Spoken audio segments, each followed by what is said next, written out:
मेज पर एक सुंदर सारणी में व्यवस्थित कर लिया। कुल 6 लाल और हरी थालियां थी।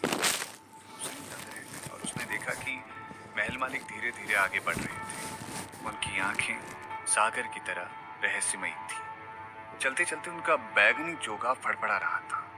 ध्रुव सिंह ने जल्दी से घुटने टेक दिए और उनका अभिवादन किया। आकाशी ऋषि व्यास साहू जी। सोमती देवी ने जल्दी से घुटने टेक दिया और उनका अभिवादन भी किया। महल मालिक ने स्वीकृति में सर हिलाया और धीरे से कहा, उठो। ध्रुव सिंह ने उनके यहाँ होने की उम्मीद नहीं की थी। उठने के बाद उसने शिरीन की एक झलक ली। इससे पहले कि वो कुछ बोल पाता, महल मालिक ने पहले ही पूछा, ध्रुव सिंह, क्या आप इस सब का भुगतान करेंगे? ध्रुव सिंह दंग रह गए। हाँ। महल मालिक खुशी से मुस्कुराए। ये तो बहुत अच्छा है, मैंने खाने का भुगतान नहीं किया, जाओ भुगतान करके आओ। ध्रुव सिंह ने मेज पर रखे व्यंजनों को देखा और महसूस किया कि वो सभी चित्रों की तरह सुंदर लग रहे थे। हालांकि उसे पता नहीं था कि उनके प्रमुख तत्व क्या थे। उससे पहले कभी विक्रेता कोई व्यंजन बेचते उसने नहीं देखा था। ध्रुव सिंह को हाल ही में एक छोटा सा खजाना मिला था और उसने सोचा था कि उसके पास भुगतान करने के लिए पर्याप्त से अधिक पैसे होंगे। इसीलिए वो भुगतान करने के लिए भोजनालय प्रमुख के पास गया। उसने उदारता से मेज पर आध्यात्मिक पत्थरों का एक बस्ता रखा।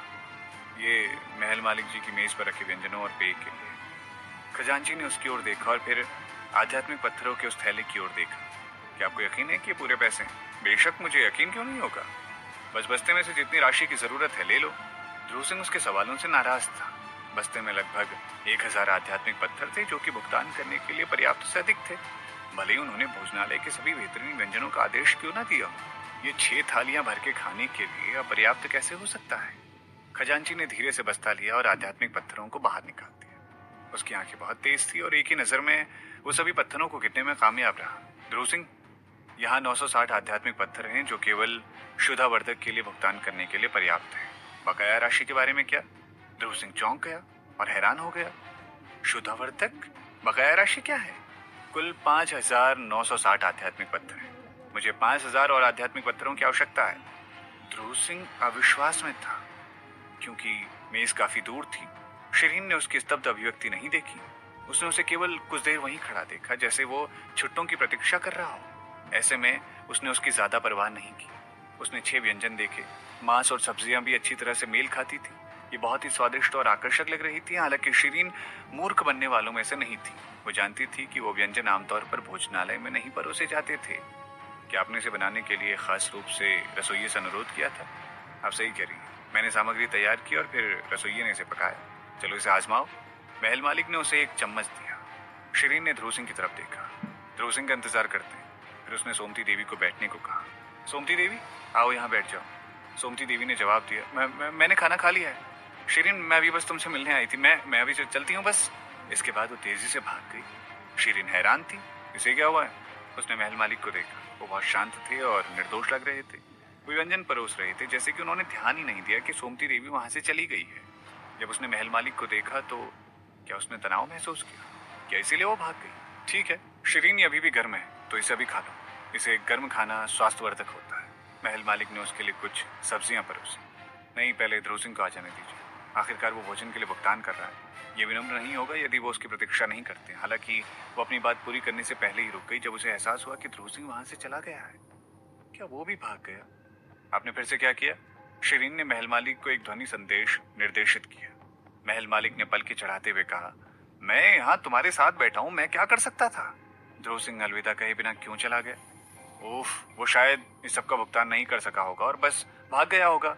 महल मालिक ने लापरवाही से जवाब दिया। असंभव। ध्रुव सिंह भुगतान करने से भागने वाले व्यक्तियों में से बिल्कुल भी नहीं था।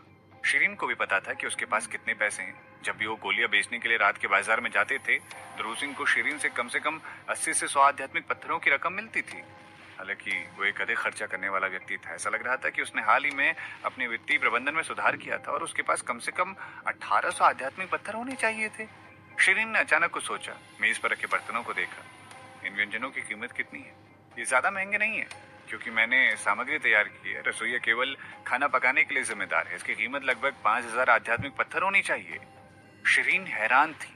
उसे याद आया कि तारादास ने पहले उसे जब भोजन करवाया था वो मसल्स को साथ ले आई थी और खाने के बड़े बर्तन मंगवाए थे, लेकिन कुल भुगतान लगभग 2000 आध्यात्मिक पत्थरों का ही था।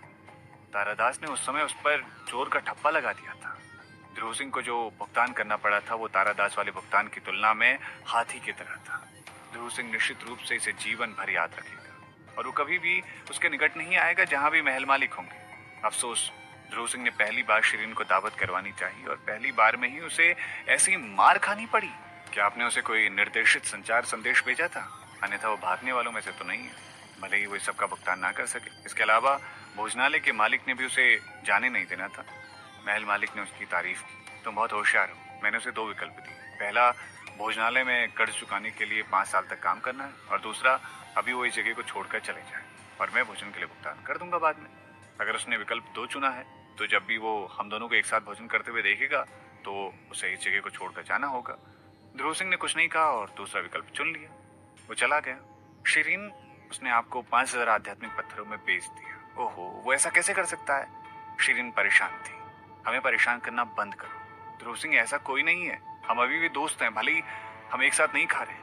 अगर मैं वहां होती तो मैं भी वही निर्णय लेती। उसे विश्वास था कि हर कोई वही विकल्प चुनता। जब वो खाना खाने वाली थी, किसी ने भोजनालय में घुसकर मेज पर एक बड़ा बस्ता फेंक दिया। ये लो, 5000 आध्यात्मिक पत्थर। खजांची ने बस्ता खोला और मेज पर आध्यात्मिक पत्थरों का एक बस्ता उलट दिया। शिरीन ने ध्रुव सिंह को देखा जो उसके पास बैठा था। वो भयानक महसूस कर रही थी क्योंकि उसे पहले से ही सच्चाई का पता चल गया था। आपको इतने सारे आध्यात्मिक पत्थर कहां से मिले? ध्रुव सिंह ने कोई जवाब नहीं दिया। उसने अपना सर उठाया और महल मालिक की ओर देखा। आकाशी ऋषि व्यास साहू जी, मैंने कर्ज चुका दिया। क्या इसका मतलब यह है कि मैं भविष्य में शिरीन के साथ खाना खा सकता हूँ? महल मालिक ने जिद्दी लड़के की ओर देखा और मुस्कुराया। मेरा मतलब है कि अगर आप भुगतान नहीं कर सकते हैं तो जब भी मैं और शिरीन साथ में भोजन कर रहे हो तो आपको हमें बीच में नहीं रोकना चाहिए। सिर्फ इसीलिए कि आपने कर्ज चुका दिया, इसका मतलब ये नहीं है कि आप हमें परेशान भी कर सकते हैं। समझ गए? ध्रुव सिंह हैरान था। शिरीन ने उसकी मदद करने की कोशिश की। ध्रुव, हम दोनों सहपाठी हैं। आप और सोमती देवी दोनों को किसी की भी अनुमति लेने की जरूरत नहीं है मेरे साथ दोपहर का भोजन करने के लिए। ध्रुव सिंह खुश था। ये सच था। शिरीन और महल मालिक एक दूसरे के मंगेतर नहीं थे और शिरीन को अपनी पसंद के किसी भी व्यक्ति के साथ भोजन करने की पूर्ण स्वतंत्रता थी।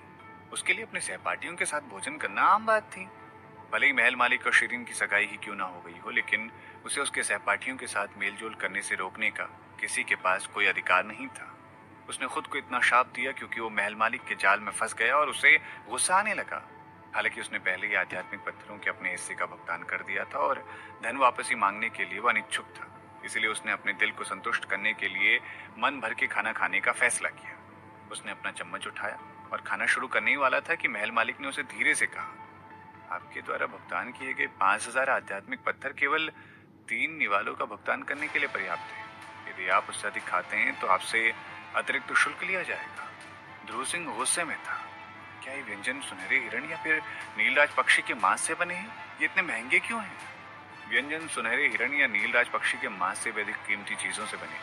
प्रत्येक व्यंजन की कीमत इतनी महंगी हो सकती है कि आपके द्वारा भुगतान किए गए 5000 आध्यात्मिक पत्थर केवल खाना पकाने के शुल्क के भुगतान के लिए पर्याप्त हो। भले ही आप सभी दोस्तों से आध्यात्मिक पत्थर उधार क्यों ना लें, तब भी आप एक व्यंजन के लायक भी भुगतान करने के लिए पर्याप्त लायक नहीं होंगे। क्या वाकई से खाना चाहते हैं?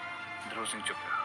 अंत में उसने केवल एक निवाला खाने का फैसला किया और फिर भोजनालय से बाहर निकलने पर खुद पर नाराज हुआ क्योंकि उसने साहसपूर्वक घोषणा की थी कि वो उनके लिए भोजन खरीदना चाहता है। यदि उसने जो पैसा दिया वो केवल 3 निवालों के लिए पर्याप्त था तो वो निश्चित रूप से उनके पूरे भोजन का भुगतान कर सकता था।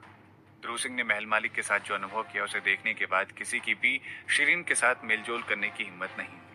महल मालिक द्वारा अपमानित किए जाने के डर से सभी ने उससे दूरी बना ली थी, इसीलिए महल मालिक को खाने का आनंददायक अनुभव हुआ। शिरीन ने हर व्यंजन का एक एक हिस्सा खा लिया और महसूस किया कि उसके हर निवाले की कीमत 2000 आध्यात्मिक पत्थर की है। उसे लगा कि वो ध्रुव सिंह की ओर से खाए, हालांकि वो नहीं जानती थी कि उसने क्या खाया है। हर व्यंजन का स्वाद अनोखा था और वो ऐसे व्यंजन थे जो उसने पहले कभी नहीं खाए थे। उसने महल मालिक से पूछने की कोशिश की। वो मुस्कुराए और उसके कंधे को थपथपाया। आपको ये सब जानने की जरूरत नहीं है कि ये व्यंजन क्या है, क्योंकि आप उन्हें कभी भी अपने आप से पकाने में सक्षम नहीं होंगे। बस ये जान लें कि ये व्यंजन आपके शरीर के लिए बहुत फायदेमंद है और ये आपके द्वारा खाए गए नीलराज पक्षी को पचाने में आपकी मदद करेंगे। अब वो जानती थी कि इन व्यंजनों को तैयार करने के पीछे महल मालिक का असली इरादा न केवल उसे एक साधारण दावत देना था, बल्कि उसकी शारीरिक स्थिति में सुधार लाना भी था। शायद यही कारण था कि वो ध्रुव सिंह और सोमती देवी को ये भोजन नहीं खाने देना चाहते थे। शिरीन ने छुआ हुआ महसूस किया और वो दूसरी ओर देखने लगी। वास्तव में आपको मेरे प्रति इतना अच्छा होने की जरूरत नहीं है। महल मालिक थोड़ा उसकी ओर झुके। क्या तुम्हें अच्छा महसूस हो रहा है? शिरीन ने कोई जवाब नहीं दिया। दरअसल उसे अच्छा महसूस हो रहा था। किसी ने भी उसे इस तरह से लाड़ प्यार नहीं किया था जैसा महल मालिक ने किया था, और जहां तक वो याद कर सकती थी तो उसके प्रति इतनी दयालुता आज तक किसी ने नहीं दिखाई थी। अतीत में नमित गुप्ता ने भी कभी उसे लाड़ प्यार नहीं किया था और वो हमेशा उसके प्रति एक ठंडा व्यवहार रखता था। हालांकि वो उसका बहुत ख्याल रखता था, लेकिन वो शिरीन ही थी जो आमतौर पर ज्यादातर समय उसके लिए अपना प्यार दिखाती थी। वो उसके लिए खाना बनाती थी और उसके बर्तन धोने में भी उसकी मदद करती थी। उसके विपरीत नमित गुप्ता ने उसके लिए कभी कुछ नहीं किया था। वो महल मालिक के समान नहीं थे जो उसे हमेशा लाड़ प्यार किया करते थे और उसके प्रति असाधारण रूप से अच्छा व्यवहार करते थे। उनकी हरकत ने उसे छू लिया और उसे लगा जैसे वो एक सपने में है। हालांकि वो मजबूत और दृढ़ थी, फिर भी वो अपने दिल की गहराई में चाहती थी कि कोई उसे लाड़ प्यार करे, उसे खास महसूस करवाए, खासकर किसी ऐसे व्यक्ति से जिसे वो प्यार करती हो। जबरदस्त गर्मजोशी ने उसके दिल को भर दिया क्योंकि उसे किसी ऐसे व्यक्ति ने लाड़ प्यार किया था जिसे वो प्यार करती थी। अगर तुम्हें अच्छा महसूस हो रहा है तो तुम मुझसे शादी क्यों नहीं कर लेती? महल मालिक ने उसकी ओर देखा और मुस्कुरा दिया। शिरीन चौंक गई। उनसे शादी करो? महल मालिक ने उसकी डरी हुई आंखों में देखा और मुस्कुराए। क्या तुम चौंक गई हो? शिरीन का दिल तेजी से धड़क रहा था। ये बिजली की तेजी से धड़क रहा था। अचानक शादी इतनी जल्दी? उसने कल रात ही भविष्य में उनके साथ रहने का मन बना लिया था और अब वो पहले से ही शादी के बारे में चर्चा करने लगे थे। यहाँ तक कि आधुनिक समय में भी इतनी तेजी से कोई शादी नहीं करता, फिर चाहे वो एक दूसरे से जितना मर्जी प्यार करते हो। उसने अचेतन रूप से कहा, मैं केवल 15 साल की हूँ। 15 साल की उम्र तक पहुंचना और चौथे स्तर की आध्यात्मिक शक्ति होना शादी करने के लिए बुनियादी आवश्यकताएं हैं और आप इन दोनों को पूरा कर चुकी हैं। महल मालिक ने उसकी ओर देखा। क्या तुम्हें अभी भी मेरे बारे में संदेह है और इसीलिए तुम मुझसे शादी नहीं करना चाहती हो? वो नरम लेकिन दृढ़ स्वर में बोले। वो हमेशा से एक सक्रिय कार्यकर्ता रहे थे क्योंकि वो अपनी भावनाओं के बारे में निश्चित थे, इसलिए वो उसे अपना बनाने में और देरी नहीं करना चाहते थे। खासतौर से पिछली रात के बाद उन्होंने पाया कि उसे पाने की इच्छा उन पर भारी होती जा रही थी। उसे अपना बनाने की इच्छा ने उनकी रातों की नींद हराम कर दी थी। उन्होंने उसके शरीर का सत्यापन किया था और पाया कि वो उनके साथ घनिष्ठ संबंध बनाने के लिए तैयार थी। दूसरे शब्दों में, वो अब उनके साथ शादी कर सकती थी। उनके लिए न केवल पति पत्नी का संबंध बनाना हानि रहित होगा, बल्कि ये संबंध बनाने की प्रक्रिया उसकी आध्यात्मिक शक्ति को भी बेहतर बनाने में मदद कर सकती है। और तो और, वो अपने रिश्ते को पहले आधिकारिक किए बिना उसके साथ अंतरंग संबंध नहीं बनाना चाहते थे। वो चाहते थे कि वो उनकी पत्नी बने ताकि वो जो चाहे वो कर सके।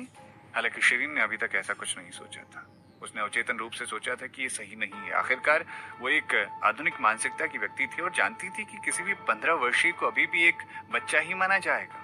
आधुनिक दुनिया में अगर कोई 15 साल की लड़की के साथ शादी करता है तो उसे गुनाह माना जाता है और उस व्यक्ति को दोषी ठहराया जा सकता है और उसे कड़ी सजा मिल सकती है। इसके अलावा इस स्तर पर उनके लिए शादी का सुझाव देना जल्दबाजी होगी और शिरीन इसे स्वीकार नहीं कर सकती थी। उसने एक गहरी सांस ली और सावधानी से उत्तर दिया, मुझे आपको लेकर कोई संदेह नहीं है, लेकिन प्रस्ताव बहुत अचानक था और मैंने इसके लिए मानसिक रूप से तैयारी नहीं की है। इसके अलावा मैं अभी भी महर्षि विद्यालय में पढ़ रही हूँ। आपको पता होना चाहिए कि हमें अनुमति नहीं है हमारी पढ़ाई के दौरान शादी करने की और मैं एकमात्र अपवाद नहीं बनना चाहती। महल मालिक थोड़े निराश थे। उन्होंने उसकी ओर देखा। आपको महर्षि विद्यालय के बारे में चिंता करने की जरूरत नहीं है। जब तक आप मुझसे शादी करने के लिए सहमत हैं, मेरे पास इससे निपटने का अपना तरीका है जो नियमों के खिलाफ नहीं होगा। इसके अलावा अभी शादी करने के बारे में सोचना जल्दबाजी नहीं है। आखिरकार हम एक दूसरे को लगभग 1 साल से जानते हैं। जब तक आप मुझसे अभी शादी नहीं करना चाहती तब तक इस पर चर्चा करना बहुत मुश्किल नहीं है। शिरीन घबरा गई थी। क्या महल मालिक उसे शादी के लिए मना रहे थे? एक प्रस्ताव के रूप में उनका विचार इस हद तक अनूठा था कि एक प्रस्ताव के बजाय एक बातचीत की तरह लग रहा था। शिरीन निष्क्रिय नहीं बनना चाहती थी। उसने हाथ लहराया और ईमानदारी से उत्तर दिया, मैं आपके प्रस्ताव को स्वीकार करती हूँ। महल मालिक ने कोई जवाब नहीं दिया। अंत में शिरीन ने दूसरी कक्षा में ना जाने का फैसला किया। पहले तो वो महल मालिक से बचने के लिए कक्षाएं बदलना चाहती थी। हालांकि क्योंकि उन्होंने पहले ही अपने रिश्ते की स्थिति की पुष्टि कर दी थी, इसलिए उसे अब ऐसा करने की जरूरत नहीं थी। इसके अलावा महल मालिक ने उससे कहा था कि अगर वो दूसरी कक्षा में चली जाती है तो वो भी उसका पीछा करेंगे। अगर ऐसा होता तो अंत में उसे लगेगा कि वो ध्रुव सिंह से दूर भाग रही है। ध्रुव सिंह ने भी इसके बारे में सोचा, इसलिए उस दिन कक्षा समाप्त होने के बाद वो उत्सुकता से उसके पास दौड़ा चला और उससे कक्षाएं ना बदलने को कहा। सोमती देवी भी ध्रुव सिंह से अलग नहीं होना चाहती थी, इसलिए उसने शिरीन को मनाने के लिए ध्रुव सिंह का अनुसरण किया। शिरीन ने एक पल के लिए विचार करने के बाद उसकी बात मानने का फैसला किया और ध्रुव सिंह और सोमती देवी के साथ सुरा सिंह जी की तलाश में चल पड़ी।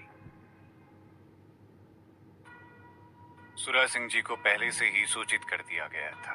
उन्होंने शिरीन की सुबह महल मालिक के साथ नाश्ता करने की कहानी सुनी थी, इसीलिए जब शिरीन और उसके दो साथी उनके पास पहुंचे तो वो हैरान नहीं हुए और तुरंत उनके अनुरोध पर सहमत हो गए। फिर उन्होंने सोमती देवी और ध्रुव सिंह को बाहर कर दिया। उन्होंने केवल शिरीन को रोक लिया। फिर उन्होंने पूछा, क्या आपने तय कर लिया है कि क्या आप भविष्य में महल मालिक जी के साथ रहना चाहेंगे, या आप दोनों फिर से कोई अभिनय कर रहे हैं? शिरीन ने एक गहरी सांस ली और सर हिलाया। मैं अभिनय नहीं कर रही। वो अब महल मालिक के साथ ना रहने का दृढ़ निश्चय कर चुकी थी, इसलिए उसने इनकार कर दिया। सुरा सिंह जी ने आह भरी। हालांकि आपके लिए बड़े मौर्य संत जी की भावनाएं भी काफी ईमानदार हैं। आपने जो किया है वो उन्हें चोट पहुंचा रहा है। शिरीन को दोषी सा महसूस हुआ। उसने नीचे देखा और कहा, हाँ, मुझे उनके लिए खेद है। वो जानती थी कि उसने उन्हें चोट पहुंचाई। उसने मन ही मन सोचा कि वो उसकी अच्छाई को चुकाने के लिए एक अवसर की तलाश करेगी। सुरा सिंह जी ने फिर से आह भरी। ये स्थिति का सही समाधान है। वास्तव में जब महल मालिक जी कुछ चाहते हैं, अगर वो मिल नहीं जाता, जब तक उन्हें उस चीज को पाने से कोई भी रोक नहीं सकता।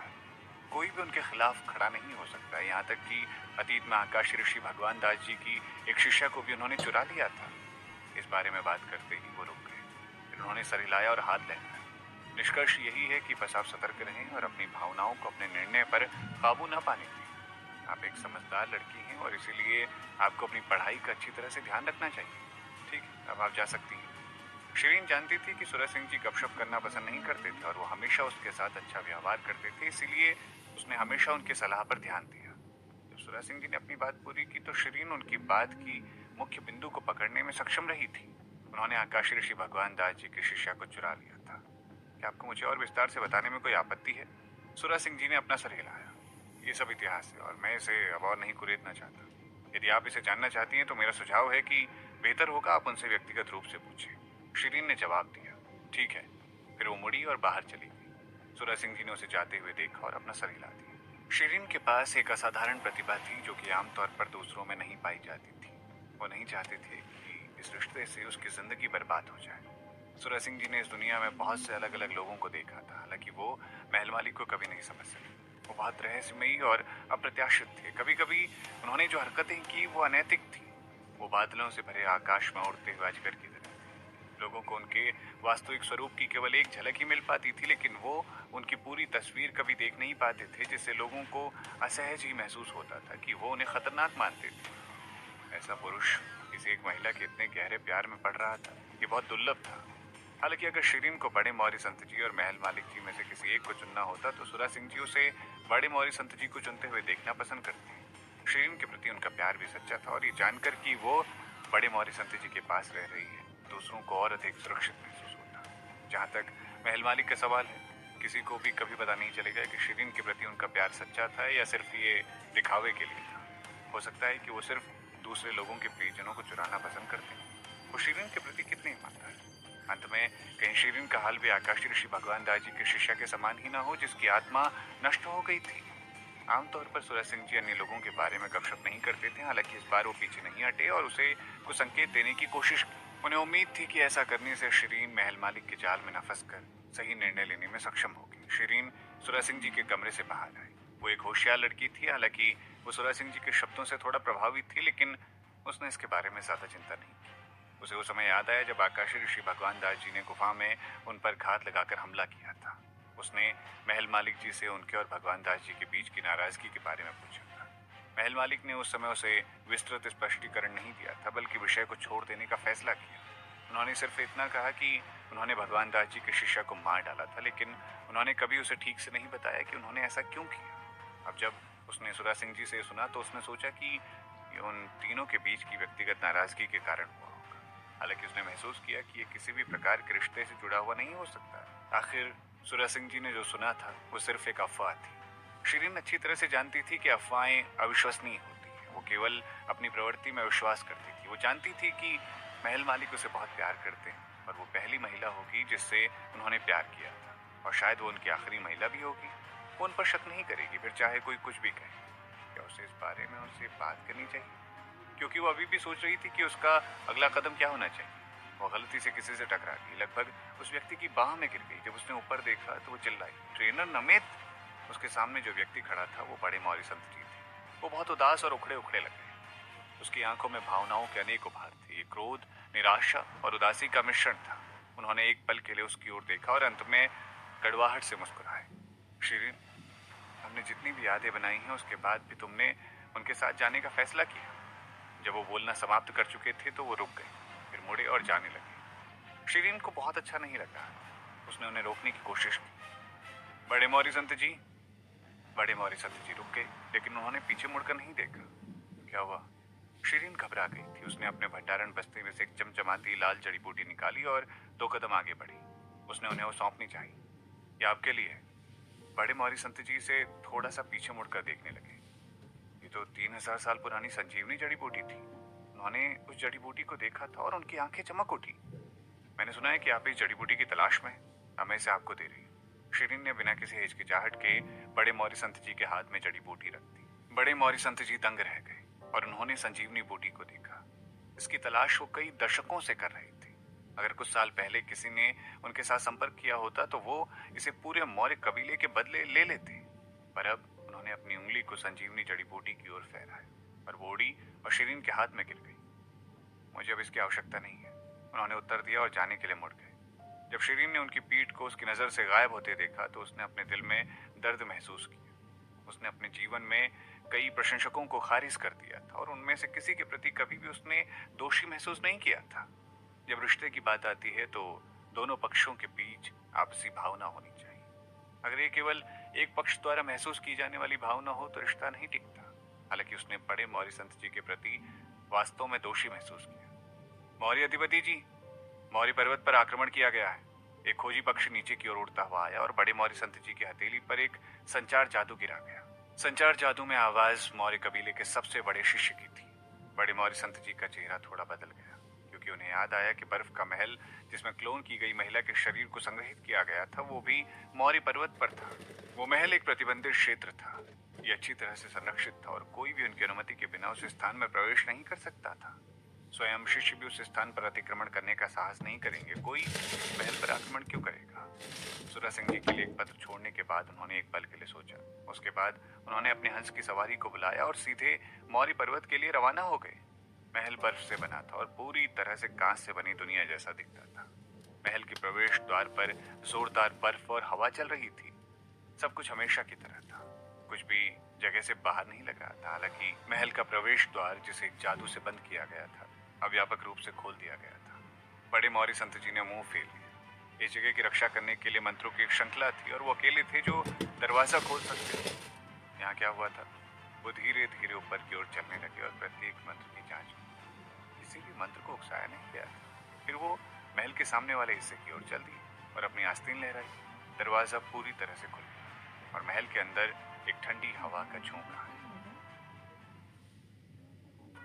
उन्होंने महल में कदम रखा और वो कांपते हुए लगभग गिर ही गए थे। उन्होंने महल के बीच में रखे क्रिस्टल ताबूत को देखा। वो खाली था।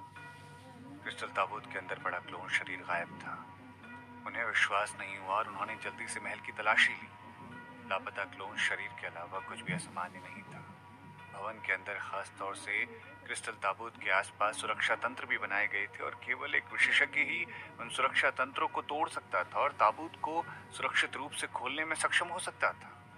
वो देख सकते थे कि क्रिस्टल के ताबूत को अच्छी तरह से खोला गया था, जिसमें जबरन प्रवेश के कोई संकेत नहीं थे। जाहिर तौर पर जिस व्यक्ति ने क्लोन शरीर को चुराया था वो एक विशेषज्ञ था और वो व्यक्ति जगह के चप्पे चप्पे से अच्छी तरह से वाकिफ था। ये व्यक्ति कौन हो सकता था? आखिरकार उस व्यक्ति का उस क्लोन शरीर को चुराने के पीछे का इरादा क्या था? इन वर्षों में केवल 3 लोग ही इस स्थान पर आए, वो थे शिरीन, महल मालिक और वो खुद। शिरीन के लिए इसे चुराना नामुमकिन था क्योंकि वो हर समय महर्षि विद्यालय में ही रहती थी। क्या ये महल मालिक हो सकते थे? उनके उस शरीर को चुराने की संभावनाएं भी ज्यादा नहीं थी क्योंकि वो हाल ही में महर्षि विद्यालय में शिरीन के आसपास ही घूमते रहते थे। वो इन दिनों से काफी बार मिल चुके थे। इन दिनों वो महल मालिक से जितनी बार मिले थे उतना ही वो इससे पहले कुल मिलाकर इतने वर्षों में मिले थे। महर्षि विद्यालय से मौर्य पर्वत तक की यात्रा में कम से कम 2 दिन का समय लगा। महल मालिक की सवारी की गति भले ही जितनी मर्जी तेज हो फिर भी यहाँ तक पहुँचने में कम से कम 1 दिन और महर्षि विद्यालय में लौटने में 1 और दिन लगता था। अगर ऐसा था तो यहाँ महल मालिक तो नहीं हो सकते, क्योंकि अगर महल मालिक 2 दिन से महर्षि विद्यालय से गायब होते तो किसी ना किसी को शक तो हो ही जाता। क्या उन्होंने अपने अनुयायियों को ऐसा करने की आज्ञा दी थी?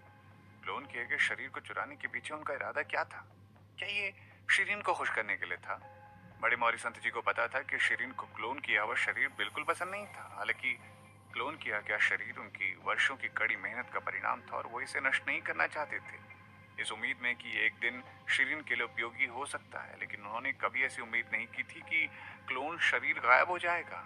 वो निराश होकर क्रिस्टल ताबूत के सामने खड़े हो गए और उन्हें ऐसा लगा जैसे वो अभी भी क्लोन का सुंदर चेहरा देख सकते हैं। कई सालों तक वो क्लोन शरीर और उनके जीने का ये मुख्य कारण रहा था। वो लगभग हर 2 दिन में उस जगह का दौरा करते थे और आमतौर पर उससे बातें करते थे। वो क्लोन को बताया करते थे कि उन्हें शिरीन की कितनी याद आती थी और उम्मीद थी कि शिरीन इस शरीर में दोबारा से जीवित हो जाएगी और हमेशा के लिए उनके साथ रहेगी। भले ही शिरीन दोबारा से जीवित हो गई थी, लेकिन वो बदल चुकी थी। अब क्लोन शरीर भी चला गया। उन्होंने अचानक महसूस किया कि उनके शरीर में खालीपन की लहर दौड़ रही है, जैसे कि उन्होंने जीवन जीने की दिशा ही खो दी। वो महल से बाहर चले गए और सबसे बड़े शिष्य को अधिक जानकारी प्राप्त करने के लिए बुलाया। सबसे बड़े शिष्य द्वारा दिए गए उत्तर से उन्हें महल मालिक पर और भी संदेह करने के लिए प्रेरित होना पड़ा। कुछ दिन पहले सबसे बड़े शिष्य ने मौर्य चोटी पर महल मालिक जैसे दिखने वाले किसी व्यक्ति को देखा था। जब वो महल के पास पहुंचे तो उन्हें कोई और नहीं दिख रहा था, लेकिन दरवाजा खुला छोड़ दिया गया। क्योंकि सबसे बड़ा शिष्य महल के और करीब नहीं जा सकता था, वो महल के अंदर की जांच नहीं कर सका और इसीलिए खोजी पक्षी को बड़े मौर्य संत जी को सूचित करने के लिए भेज दिया। बड़े मौर्य संत जी ने अपनी मुट्ठियां भी। उसका सबसे बड़ा शिष्य बहुत विश्वसनीय था और वो कभी झूठ नहीं बोलता था। इसके अलावा वो लोगों को पहचानने में अच्छा था और वो महल मालिक से पहले भी कई बार मिल चुका था। उसके लिए किसी और को महल मालिक के रूप में पहचानना बिल्कुल असंभव था। अगर उसने कहा है कि उसने उन्हें कुछ दिन पहले पहाड़ पर देखा था, तो इसका मतलब उसने महल मालिक को ही देखा था। ऐसा लग रहा था कि महल मालिक ही वो व्यक्ति थे जिन्होंने क्लोन शरीर को चुरा लिया था। शायद वो शिरीन का मनोरंजन करने के लिए इतने उत्सुक थे कि उन्होंने उसे देने के लिए उसे चुरा लिया था। वो गुस्से में थे, लेकिन उन्होंने कुछ कहा नहीं। उन्होंने तुरंत अपने हंस की सवारी को बुलाया और मौर्य पर्वत से प्रस्थान किया। लगभग आधे दिन की यात्रा के बाद उन्होंने एक पहाड़ की चोटी पर एक और सवारी को देखा। वो हीरे की बनी घोड़ा गाड़ी बेहद शानदार लग रही थी और वो देख सकते थे कि गाड़ी के अंदर 2 लोग आमने सामने बैठे हुए थे। उनमें से एक ने बैगनी रंग का बागा पहना हुआ था और वो व्यक्ति थोड़ा थोड़ा महल मालिक के जैसा लग रहा था। उसके सामने एक महिला बैठी थी। वो दुबली पतली थी और उसने हल्की गुलाबी रंग की पोशाक पहनी हुई थी। हालांकि बड़े मौर्य संत जी उसका चेहरा नहीं देख पा रहे थे, लेकिन जब उन्होंने उसकी मुद्रा देखी तो उनके दिल की धड़कन तेज हो गई। वो शिरीन थी। नहीं, वर्तमान शिरीन नहीं, बल्कि आधुनिक युग वाली शिरीन थी। वो घबराए हुए थे। जब वो ठीक से देखने के लिए तेजी से आगे गए तो वो गाड़ी अचानक नीचे जमीन की ओर जाने लगी। बड़े मौर्य संत जी उन्हें ऐसे ही नहीं जाने देना चाहते थे, इसलिए वो उनके पीछे पीछे चल पड़े। वो देख सकते थे कि उनके नीचे एक जंगल था और पहाड़ी के किनारे जंगल में एक रास्ता बना हुआ था और गाड़ी वहां अचानक से रुक गई। जब बड़े मौर्य संत जी जमीन पर उतरे तो वो युवती गाड़ी से बाहर कूद गई। वो देख सकते थे कि वो युवती युद्ध कला तकनीक में अच्छी नहीं थी, क्योंकि वो जमीन पर कूदते ही लगभग गिर गई थी। गनीमत ये रही कि वो समय रहते उस गाड़ी का सिरा पकड़ने में सफल रही। बड़े मौर्य संत जी ने उस युवती को देखा तो वो दंग रह गए। ये महिला क्लोन शरीर था जिसे उन्होंने बनाया था। वो जीवित हो गई थी। महिला ने एक पल के लिए उनकी ओर देखा और अंत में कहा, तुम हो, नमित गुप्ता हो।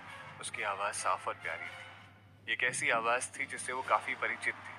बड़े मौर्य संत जी लगभग जमीन पर गिर पड़े, जैसे कि उन्हें किसी ने गिरा दिया हो। उनका शरीर अचानक ठंडा हो गया।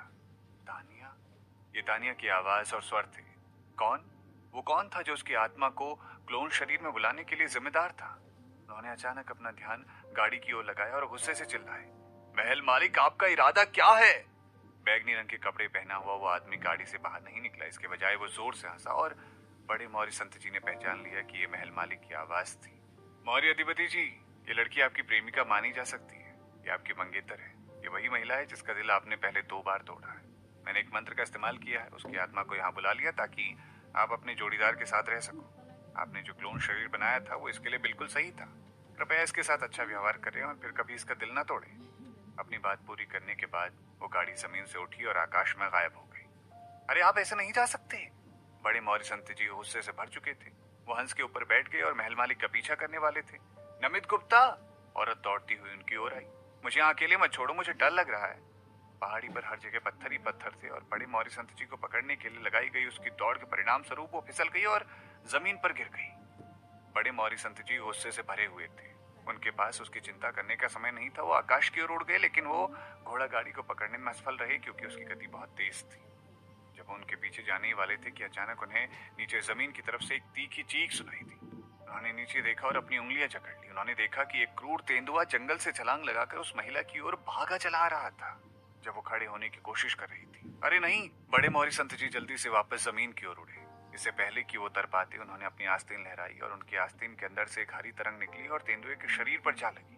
वो अभी भी गुस्से में थे और परिणाम स्वरूप उन्होंने एक ऐसा हमला किया जो बेहद शक्तिशाली था। इससे न केवल तेंदुए को बुरी तरह घायल कर दिया गया, बल्कि इससे जमीन में भी विस्फोट हो गया था, जिससे जमीन में एक बड़ा छेद हो गया था। महिला घबरा गई और जोर जोर से रोने लगी और तेजी से उनकी बाहों में आ गई। बड़े मौर्य संत जी ने अपनी आस्तीन लहराई और महिला उनसे लगभग आधा मीटर की दूरी पर ही जम गई और करीब नहीं आ सकी। उसका चेहरा पीला पड़ गया था और उसकी आंखों से आंसू बह रहे थे। नमित गुप्ता। बड़े मौर्य संत जी ने खुद को शांत किया और शांति से कहा, मैं नमित गुप्ता नहीं। लड़की ने उसे खाली नजरों से देखा, लेकिन उस व्यक्ति ने मुझसे कहा कि तुम नमित गुप्ता हो। तुम दोनों एक जैसे दिखते हो। बड़े मौर्य संत जी ने ठंडे स्वर में कहा, उसने तुम्हें धोखा दिया। मैं बड़ा मौर्य संत हूँ, मौर्य कबीले का अधिपति। वो मदद नहीं कर सके, लेकिन उसकी तरफ ध्यान से देखा। उसके मन में दुख था। ये वो शरीर था जिसे उन्होंने शीरीन के लिए तैयार किया था, लेकिन उसे इसकी आदत नहीं पड़ी और उसने तानिया को उस पर कब्जा करनी थी। तानिया के प्रति उनकी भावनाएं वास्तव में बहुत जटिल थी। वो हमेशा सोचते रहते थे कि तानिया क्लोन बच्चा था और उसने उस जीवन पर कब्जा कर लिया था जो शीरीन का होना चाहिए था। हालांकि वो जमीर जोड़ी की राजकुमारी थी और उनके द्वारा लाड़ प्यार से पाली गई थी। वो उसे नाराज नहीं कर सकते थे, इसीलिए वो हमेशा उसके साथ अच्छा व्यवहार करते थे। शीरीन को ढूंढने और उसके प्रशिक्षक बनने के बाद उन्होंने पहले तो उसके प्रति दोषी महसूस किया, लेकिन बाद में उन्हें उससे प्यार हो गया। बड़े मौर्य संत जी ने हमेशा उनकी आत्माओं का आदान प्रदान करने की योजना बनाई थी, लेकिन जब उन्हें एहसास हुआ कि ऐसा करना संभव नहीं है तो उन्होंने इस विचार को छोड़ दिया। हालांकि हर बार जब वो तानिया से मिलते तो वो असहज महसूस करते थे और वो उससे बचने की बहुत कोशिश करते थे। जब उस दंपत्ति ने नमित गुप्ता की अनिच्छा के बावजूद शीरीन को मारने के लिए मजबूर किया तो उन्होंने तानिया के साथ सगाई करने का नाटक किया और उनकी आत्मा को मूल शरीर में वापस बदलने की योजना बनाई। बेशक उस जोड़ी को भ्रमित करने के लिए उन्होंने उस समय तानिया के साथ बहुत अच्छा व्यवहार किया। वो हमेशा उसके साथ खेलते थे और उसे खाने के लिए बाहर ले जाते थे। हालांकि वो उससे अपने दिल में नफरत करते थे, क्योंकि वो वही व्यक्ति थी जो अपने क्लोन के अस्तित्व के बारे में जानने के बाद शीरीन को मारना चाहती थी। इसीलिए जब बड़े मौर्य संत जी ने दिल की अदला बदली की सर्जरी शुरू की तो उन्हें पछतावा नहीं हुआ, लेकिन जब उन्होंने तानिया को एनेस्थीसिया दिया तो उन्हें अपने दिल में थोड़ा सा दबाव महसूस हुआ। वो उसके लिए सहानुभूति महसूस कर सकते थे जब वो उसका दिल निकालने वाले थे, क्योंकि ये लड़की तो उससे बहुत ज्यादा प्यार करती थी और उनके प्रति बहुत आज्ञाकारी थी। वो हमेशा उन्हें प्रिय नमित गुप्ता कहती थी। सर्जरी की प्रक्रिया के दौरान तानिया का भी ऑपरेशन किया, जिसका मतलब था कि वो मरने वालों में सबसे पहली थी। उन्हें लगता था कि तानिया ही वो व्यक्ति थी जिसने शीरीन के शरीर पर कब्जा कर लिया था और उस अच्छे जीवन का आनंद लिया जो असल में शीरीन को जीना चाहिए था। ये उनके लिए कोई नुकसान वाली बात नहीं थी, भले ही वो मरी क्यों ना गई हो। इसीलिए वो केवल उसके प्रति थोड़ा दोषी महसूस करती थी। उस लड़की ने शीरीन की मौत के लिए उसे बहुत उकसाना चाहा, लेकिन नमित गुप्ता कई सालों से शीरीन को वापस उसका शरीर देने की तैयारी कर रहे थे, लेकिन उन्होंने एक बार भी तानिया के बारे में नहीं सोचा। लेकिन इस बार उन्होंने सीधे शीरीन के मुंह से सच्चाई का पता लगाया और दोनों बच्चों की अदला बदली नहीं हुई थी और ये तानिया वही जीवन जी रही थी जिसकी वह हकदार थी। उसके अप्रिय होने के बावजूद उसने कुछ भी गलत नहीं किया था। वास्तव में वही नमित गुप्ता था जिसने उसे 2 बार धोखा दिया था। वो अब क्लोन के शरीर में दोबारा जिंदा हो गई। शायद यही सब उसके भाग्य में था, परंतु बड़े मौर्य संत जी इस समय परेशान थे। उन्हें नहीं पता था कि उनके दिल में क्या भावना थी। यदि ये कोई और आत्मा होती जिसने क्लोन किए गए शरीर पर कब्जा कर लिया होता तो बिना किसी दूसरे विचार के उस व्यक्ति को मार देते। इसलिए ये क्लोन एक मृत शरीर का बना रहता। हालांकि जो जीवित व्यक्ति शरीर में था वो तानिया थी। वो पहले से उसे 2 बार धोखा दे चुके थे। क्या उसे एक बार फिर से मारना चाहिए? इस चीज का तो जिक्र करने की भी जरूरत नहीं थी कि शीरीन को अब इस क्लोन शरीर का उपयोग करने की कोई आवश्यकता नहीं थी। उसके पास अब एक नई पहचान के साथ साथ एक बेहतर शरीर भी था जो इस महाद्वीप में काफी प्रसिद्ध था।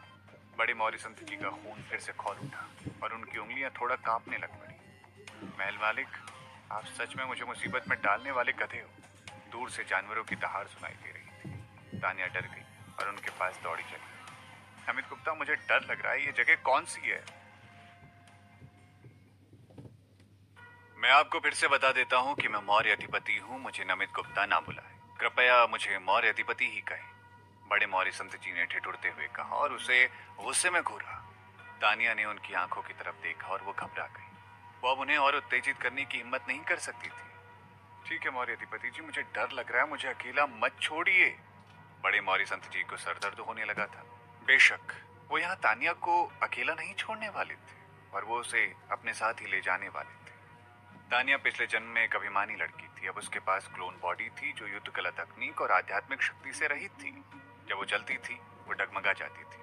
उसके पास कोई ताकत नहीं थी और उसके पास कोई सवारी भी नहीं थी, इसीलिए केवल बड़े मौर्य संत जी ही उसे हंस पर सवार कर ले जा सकते थे। वो एक साधारण इंसान थी और उसका शरीर भारी था, इसीलिए वो हंस उसे ऊपर उड़ाने का जोखिम नहीं ले सकता था। वो हंस पर बहुत ही अस्थिर तरीके से बैठी हुई थी। बड़े मौर्य संत जी लगभग उसे पीठ पर बांधना चाहते थे, लेकिन जब उन्होंने उसको दयनीय नजरों से देखा तो उन्होंने उसके प्रति सहानुभूति महसूस की। वो कई वर्षों से शिरीन के प्रति अच्छा व्यवहार कर रहे थे और अन्य महिलाओं के साथ कभी भी किसी भी प्रकार की घनिष्ठता नहीं रखते थे। अब शिरीन किसी अन्य व्यक्ति के प्यार में पड़ गई थी और वो महल मालिक के साथ रहना चाहती थी। वो अब भी उसके साथ अच्छा व्यवहार करने पर जोर क्यों देंगे? उसे अब उनकी सुरक्षा की आवश्यकता नहीं थी। वो उदास थे, इसीलिए वो हंस की पीठ पर चढ़ गए और तानिया ने उनकी पीठ को गले से लगा लिया। तानिया की आंखें चमक उठी। नमित, मौर्य अधिपति जी, बड़े मौर्य संत जी ने उसे डांटा। चुप रहो और ठीक से बैठो। हंस उन दोनों को आकाश में ले गया और तानिया फिर से चिल्ला उठी। वो हड़बड़ा कर मुड़ी और बड़े मौर्य संत जी की कमर को उसने कसकर गले लगा लिया। बड़े मौर्य संत जी का शरीर थोड़ा अकड़ गया था। वो लगभग अपनी आंतरिक शक्ति का उपयोग करके उसे नीचे गिराने वाले थे। सौभाग्य से वो शांत हो गए और उन्होंने अपना हाथ रोक लिया। हालांकि वो उन्हें कसकर पकड़ी हुई थी, जैसे कि वो एक डूबते हुए आदमी को बहाव में बहती एकमात्र लकड़ी से चिपका दिया गया। यदि उन्होंने आंतरिक शक्ति का प्रयोग नहीं किया होता तो उसके हाथ खोलना असंभव होता। उनके मन में कई उतार चढ़ाव आए। जब वो उसे दूर करने के लिए आंतरिक शक्ति का उपयोग करने वाले थे तो अचानक उन्हें अपनी पीठ के निचले हिस्से पर एक भांग महसूस हुई और उनके मस्तिष्क में कुछ घुस गया।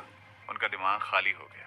लड़की ने अपनी बाहों में फिर भी उन्हें कसकर पकड़े रखा था। वो मंद मंद तरीके से मुस्कुराई, जैसे उसकी कोई चाल सफल हो गई। आकाश में चंद्रमा बड़ा और प्रकाशमान था। चंद्रमा के चारों ओर कई बादल तैर रहे थे जो एक सुंदर दृश्य का निर्माण कर रहे थे। चांद गोल और आसमान में चमक रहा था। महल मालिक सड़क पर चलते हुए शिरीन का हाथ पकड़े हुए थे। ये काफी चहल पहल वाला शहर था। ये मध्य शरद ऋतु के त्योहार के कारण था और सड़क पर बहुत भीड़ थी। महल मालिक जहां भी जाते थे वो हमेशा जनता का ध्यान आकर्षित करते थे और लोग उनके लिए घुटने टेक देते थे। शिरीन इतना दिखावा नहीं चाहती थी, इसलिए उसने उन्हें भेष बदल के आने को कहा और इस काम में उनकी मदद भी की। बेशक अनावश्यक गपशप से बचने के लिए शिरीन ने खुद का भेष भी बदल दिया था और वो भी कुछ और बन गई थी। हालांकि वो तब भी ध्यान आकर्षित कर रहे थे जब वो सड़क पर चल रहे थे। सौभाग्य से कोई उन्हें पहचान नहीं सका, इसलिए वो दोनों स्वतंत्र रूप से घूम सकते थे। उन दोनों ने रात के बाजार में खाने पीने और गहनों की ढेरों दुकानें देखी। शिरीन काफी भावुक हो रखी थी। वो यहाँ दोस्ती दिवस के दौरान भी आई थी। वो अपने 3 पालतू जानवरों के साथ अकेली यहाँ आई थी। उस वक्त वो काफी अकेली थी। उसके बाद हालांकि वो बड़े मौर्य संत जी से टकराई और कुछ देर उनके साथ चली और यहाँ तक कि नदी में उसने लालटेन भी उड़ाई, लेकिन उसे लगा कि उसके दिल में कुछ तो कमी है। उसने खुद को खुश होने के लिए मजबूर किया और खुद को बहुत दुखी न होने के लिए सांत्वना देने की भी कोशिश की। ये सब अलग था। जो व्यक्ति उसके साथ था पिछले व्यक्ति से अलग था। महल मालिक वो बेवजह उत्साहित महसूस कर रही थी, जैसे कि वो दुनिया की मालकिन हो। महल मालिक साफ सफाई का बहुत खास ख्याल रखते थे। जाहिर है ये आदमी पहले कभी रात के बाजार में नहीं आया था, इसीलिए जब शिरीन उन्हें रात के बाजार में लाई तो उन्होंने पहले से ही आने से मना कर दिया। शिरीन ने उन्हें समझाया एक शहर की खाद्य संस्कृति नीलराज पक्षी का पंख या चिड़िया का अंडा नहीं होता जो शानदार भोजनालय का दावा करते हैं, बल्कि रात के बाजार में रेहड़ियों पर बिकने वाला खाना वहाँ की संस्कृति की आत्मा होती है। शिरीन द्वारा विस्तृत स्पष्टीकरण के बाद महल मालिक आखिरकार उसके साथ रेहड़ी के सामने बैठ गए। बेशक जब वो बैठने लगे तो उन्होंने सफाई मंत्र लागू किया ताकि जिस कुर्सी पर वो बैठ रहे हैं वो ताज़ा धुली हुई साफ हो जाए। कुछ मेज और कुर्सियों में बहुत धूल थी और उनका असली रंग भी दिखाई नहीं दे रहा था। हालांकि महल मालिक द्वारा उपयोग जादू के बाद मेज और कुर्सियां नई सी हो गई, जैसे कि उनकी त्वचा पर जमी धूल की परत किसी ने छील दी और अब उन कुर्सियों का मूल रंग प्रकट हो गया था। महल मालिक को वास्तव में इन रेहड़ी पर बिकने वाले व्यंजनों में कोई दिलचस्पी नहीं थी। वो बहुत चटपटा खाना पसंद नहीं करते थे। कभी कभी उन्हें प्रसिद्ध खानसामों द्वारा तैयार किए गए भोजन में भी दिलचस्पी नहीं होती थी, लेकिन जब उन्होंने शिरीन को उस खाने का आनंद लेते देखा तो वो मदद नहीं कर सके और उसका अनुसरण करते रहे। जब शिरीन खाना खा रही थी तो उसे लगा कि वो हमेशा उसे ही देखे जा रहे हैं। जब भी वो अपने हाथ में से खाना खाते तो वो लगभग हर निवाले के बाद उसकी ओर देखते। ये आदमी हमेशा श्रेष्ठ रहा था। वो कहीं भी गया हो वो हमेशा सुंदर और साफ सुथरा रहता था, लेकिन उन्हें अभी सड़क के किनारे बैठकर खराब खाना पड़ रहा था। शिरीन को उसके प्रति दया का भाव महसूस हुआ, लेकिन वो थोड़ा उत्साहित भी थी। उसने जानबूझकर उससे पूछा, इसका स्वाद कैसा है? उस समय महल मालिक मछली के पकौड़े को छड़ी से काटने की कोशिश कर रहे थे। जब उसने पूछा तो उन्होंने उसकी ओर देखा और एक पल के लिए सोचा। उन्होंने ईमानदारी से उससे पूछा, क्या आप सच सुनना चाहती हैं या झूठ? शिरीन हैरान थी, वो अपनी हंसी को नहीं रोक सकी और उन्हें अपने पास खींच लिया। ठीक है, मैं आपका पेट खराब नहीं करवाना चाहती, चलो चलें। महल मालिक को राहत मिली और उन्होंने उस पकौड़े को फेंक दिया, जिससे उनका पेट मथने लगा था। उन्होंने उसका हाथ पकड़कर चलना जारी रखा। वो अमीर थे, वो तो सब कुछ खरीद सकते थे जो शिरीन को पसंद था। कुछ समय बाद सड़क पर सभी विक्रेताओं को पता चल गया कि वो दोनों अमीर हैं। जब विक्रेताओं ने उन्हें देखा तो उन्होंने बहुत विनम्रता और ध्यान से उनकी सेवा की। एक चक्कर लगाने के बाद उनकी यात्रा एक पुरस्कृत यात्रा साबित हुई। सौभाग्य से उसके पास एक बहुत बड़ा भंडारण बस्ता था। चीज कितनी भी बड़ी क्यों ना हो, वो उन्हें बिना बोझ के भंडारण स्थान में संभाल कर रख सकते थे। दरअसल इन दुकानों में बिकने वाली चीजें खास तो थी, लेकिन दुर्लभ नहीं थी और ना ही कीमती। शिरीन ने उन्हें सिर्फ मनोरंजन के लिए अपने दोस्तों को देने के लिए खरीदा। उन दोनों ने लापरवाही से खरीदारी की और महल मालिक ने शिरीन के पीछे पीछे घूमने का फैसला किया। उन्होंने कभी नहीं सोचा था कि उनके पास आकस्मिक खरीदारी करने जितना खाली समय होगा। वो ऊपर खाली समय में सुंदर दृश्यों वाली अलग अलग और अच्छी जगहों की यात्रा करते थे। हालांकि ये उनका पहली बार किसी महिला के साथ खरीदारी करने का अनुभव था। हैरानी की बात यह थी कि उन्हें उबाऊपन बिल्कुल भी महसूस नहीं हुआ। उल्टा वो तो बहुत ज्यादा खुश थे। खासकर जब उन्होंने उसकी चमकती आंखों को देखा तो वो और भी खुश हो गए। हालांकि वो बदल गए थे और कुछ और भेष में थे, लेकिन वो एक पुरुष और एक महिला ही थे जो सुंदर और सहज दिखते थे। वो विक्रेता भी बेचने में बहुत अच्छे थे। उन्होंने हमेशा उन्हें एक आदर्श जोड़े के रूप में सराहा और शुभकामनाएं दी। जब भी वो इस बारे में बात करते थे महल मालिक और भी खुश हो जाते थे और असाधारण रूप से उदार हो जाते थे। कभी कभी उन्होंने जो पैसा दिया वो उत्पाद की कीमत से भी अधिक था। हालांकि शिरीन उनकी हरकतों से हैरान महसूस कर रही थी, लेकिन उसे अपने दिल में गर्मजोशी का एहसास हुआ। कुछ पहलुओं में महल मालिक वास्तव में काफी बचकाने थे और शिरीन को बहुत प्यारे लग रहे थे। वो उन्हें गले लगाना चाहती थी। शिरीन बोलने से ज्यादा करने में विश्वास रखती थी, इसलिए उसने उन्हें गले लगा लिया। उसने अपना हाथ उनकी बाह पर रखा, जैसे आधुनिक समय में जोड़े रखते थे। इस युग के लोग काफी रूढ़िवादी थे। हालांकि सड़क पर बहुत सारे जोड़े चल रहे थे, लेकिन उनमें से ज्यादातर सिर्फ हाथ पकड़कर या कंधे से कंधा मिलाकर चल रहे थे। आधुनिक दिनों में जब शिरीन नमित गुप्ता के साथ खरीदारी करने जाती थी तो वो कभी कभी हाथ पकड़ते थे और वो समय थोड़ा असहज महसूस करती थी। लेकिन अब जब उसने महल मालिक का हाथ पकड़ा तो वो बहुत सहज महसूस कर रही थी, जैसे कि ये सब होना ही था। बेशक महल मालिक ने उसके कार्यों को अस्वीकार नहीं किया। दरअसल वो बहुत खुश थे। जब शिरीन ने पहली बार उनके हाथ गले लगाया तो वो थोड़ा अजीब महसूस कर रहे थे। आखिरकार वो कभी अन्य लोगों द्वारा गले नहीं लगाए गए थे। हालांकि वो माहौल के हिसाब से ढलने में बहुत अच्छे थे और यहाँ तक कि तुरंत इसके अभ्यस्त भी हो गए थे। कभी कभी जब शिरीन खरीदारी करती तो वो अपना हाथ नीचे कर देती थी और दुकान पर चली जाती थी। जब उसने खरीदारी पूरी कर ली होती तो महल मालिक को गले लगाना भूल जाती, तो वो धैर्यपूर्वक उसे अपनी ओर खींच लेते और अपना हाथ उसे दे देते थे। आकाशी ऋषि व्यासाहु जी, आप वास्तव में एक तेजी से सीखने वाले व्यक्ति हैं। शिरीन उन पर हंसी। मेरा नाम लीजिए। महल मालिक ने उनका हाथ थपथपाया। व्यासाहु, ये बहुत सामान्य है। महल मालिक असंतुष्ट थे। साहू, महल मालिक इस बार थोड़ा संतुष्ट थे। मुझे लगता है कि आप मेरे नाम के आगे एक प्रत्यय भी जोड़ सकती हैं। वो प्रिय साहू जैसे किसी चीज की उम्मीद कर रहे थे, क्योंकि इस तरह युवा जोड़े एक दूसरे को बुलाते थे। शिरीन ने कुछ देर सोचा और अचानक कहा, दादाजी साहू। महल मालिक चौंक गए। क्या आपको लगता है कि ये आपके लिए बहुत पुराना है? चाचा साहू के बारे में क्या विचार है? शिरीन ने उन्हें फिर से चिढ़ाने की कोशिश की। महल मालिक ने उसकी ओर देखा और मुस्कुराए। अब और दिखावा मत करो। उन्होंने उसे डराने की कोशिश की। शिरीन हंसने के अलावा कुछ नहीं कर सकती थी और वो उनके कान के पास गई। क्या आप चाहते हैं कि मैं आपको प्रिय कहूँ? उसकी आवाज मोहक थी और ये उनके कानों में चली गई, जिससे वो अपने दिल के अंदर तक फड़फड़ा उठे थे। तो उन्होंने उसे अपने पास खींच लिया और उसे चूमा। आपको ये अधिकार मिल गया है। दोनों खुशी खुशी चलने लगे। अचानक एक विक्रेता ने उन्हें अवरुद्ध किया। वो सेठ बेच रहा था और उसने अपने हाथ में लोमड़ी की आंख वाला सेठ बेचने के लिए पकड़ रखा था। ये सचिन बहुत सुंदर दिखते हैं। अगर आप इस सेठ को पहनते हैं तो आप और भी आकर्षक लगेंगे। महल मालिक ने सेठ की ओर देखा। उसकी आंखें इतनी तेज थी कि वो पहचान सकते थे कि इस सेठ की गुणवत्ता बहुत खराब थी। हालांकि उन्होंने महसूस किया कि इस सेठ का आकार कुछ जाना पहचाना है। वो अपने माथे पर रखे लोमड़ी की आंख वाले सेठ को छूने के अलावा कुछ नहीं कर सके। हालांकि उन्होंने अपना बाहरी रूप बदल लिया था, लेकिन उन्होंने लोमड़ी की आंख के सेठ को उतारा नहीं था, बल्कि चमक को ढकने के लिए केवल एक जादू का इस्तेमाल किया था और ये उनके माथे पर ठीक से नहीं बैठा हुआ था। व्यापारी ने उनके सर के गहने को देखा। वो चौंक गया। सज्जन, आपने इस आभूषण को पहनने की हिम्मत कैसे की? अगर आप मरना नहीं चाहते तो इसे अभी उतारो। महल मालिक ने पलकें चढ़ाते हुए उत्सुकता से पूछा। क्यों? मैं समझता हूँ कि आप महल मालिक जी की नकल कर रहे हैं। आप काफी सुंदर हैं, लेकिन फिर भी आपकी तुलना उनसे नहीं की जा सकती है। आप दोनों के बीच की दूरी आकाश और जमीन के बीच की दूरी से भी बड़ी है। हालांकि हमारे शहर के पुरुष उनकी नकल करना पसंद करते हैं, लेकिन फिर भी हम उनके जैसा आभूषण पहनने की हिम्मत नहीं करते। हम केवल उनकी जेड के समान दिखने वाली जेड पहन सकते हैं, बिल्कुल उनकी नकल नहीं कर सकते। अरे हाँ, कौन बेवकूफ है जिसने आपको ये आभूषण बेचा? वो आपको अपने अपराध में शामिल कर रहा है। विक्रेता ने महल मालिक से उनके माथे से लोमड़ी की आंख वाले सेठ को उतारने का आग्रह किया। शिरीन ने स्वाभाविक रूप से स्थिति को समझा। उसने महसूस किया कि यह सब उसके दिल को प्रफुल्लित करने वाला दृश्य था। वो खांसी और महल मालिक को दूर खींचने की कोशिश की। ठीक है, चलो चलें। विक्रेता ने हार नहीं मानी। वो अपनी दुकान छोड़कर उनका पीछा करने लगा। शिरीन ने अपनी उंगलियां हिलाई और जेड जमीन पर गिर गया। विक्रेता चौंक गया और तुरंत अपनी दुकान पर लौट आया। जब उसने जेड की जांच की तो उसने पाया कि जेड जमीन पर गिरने के बावजूद बिल्कुल ठीक था। उसने ऊपर देखा, लेकिन वो युगल अब गायब हो चुका था। महल मालिक बेहद बुद्धिमान थे। उन्हें इस समय कुछ समझ में आ रहा था। जब वो सड़क पर चल रहे थे तो उन्होंने लापरवाही से वहां गुजर रहे अन्य लोगों की ओर देखा। वो सभी अपनी कमर या कंधे पर अलग तरह की लोमड़ी की आंख वाला जेड पहने हुए थे। शिरीन ने उनकी झिलमिलाती आंखों को देखा और हंस पड़ी। ऐसा लगता है कि शहर के लोग आपके प्रशंसक हैं। वो आपकी प्रशंसा करते हैं, तभी वो आपकी नकल करना चाहते हैं। महल मालिक ने उसकी तरफ देखा और कुछ नहीं बोला। शिरीन ने उनका हाथ खींचा। क्या आप उन्हें अपनी नकल करने के लिए दोषी ठहराएंगे? दरअसल ये मेरी पीढ़ी के लिए बहुत आम है। हम वही घड़ियां, बैग, अंगूठियां, कपड़े और यहाँ तक कि वो जूते पहनना पसंद करते हैं जो हमारे पसंदीदा लोग पहनते हैं। केवल जब हम वास्तव में किसी की तारीफ करते हैं, हम उनकी नकल करना चाहेंगे। खासतौर से मेरी पीढ़ी की युवा लड़कियां, वो वास्तव में अपने प्रेमी को उनके पसंदीदा कलाकार की तरह कपड़े पहनने में मदद करना चाहती हैं।